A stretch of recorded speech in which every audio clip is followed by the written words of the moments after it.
पंढरपूर तालुक्यातील आंबेगावच्या शिवारात विहिरीवरील electric motor सुरू करताना विजेचा धक्का लागून शेतकरी दाम्पत्याचा मृत्यू झालेली घटना ताजी असतानाच आज पहाटे पुन्हा एकदा पंढरपूर तालुक्यातील एका शेतकऱ्याचा अशाच पद्धतीनं विजेचा धक्का लागून मृत्यू झाल्याची दुर्दैवी घटना घडली।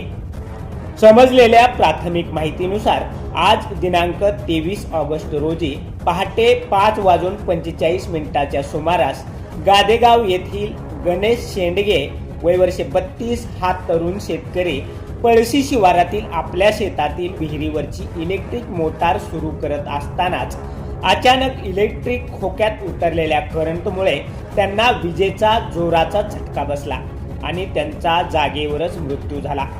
बराच उशीर झाला तरी सदर तरुण शेतकरी घरी न परतल्यानं नातेवाईक शेतात गेल्यानंतर त्यांना हा धक्कादायक प्रकार घडल्याचं निदर्शनास आलं।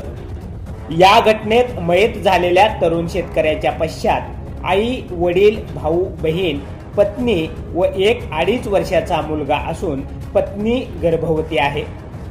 आजच त्यांच्या पत्नीला प्रसूतीसाठी हॉस्पिटलमध्ये दाखल करायचं होतं, परंतु अशातच ही दुर्दैवी घटना घडली।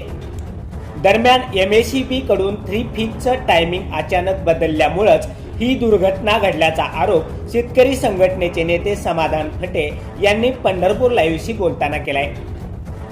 सदर शेतकऱ्याच्या कुटुंबाला MACB कडून तातडीनं नुकसान भरपाई मिळावी अशी मागणी सुद्धा समाधान फटे यांनी केली। दरम्यान या दुर्दैवी घटनेनंतर गादेगाव पंचक्रोशीत सर्वत्र हळहळ व्यक्त होत आहे।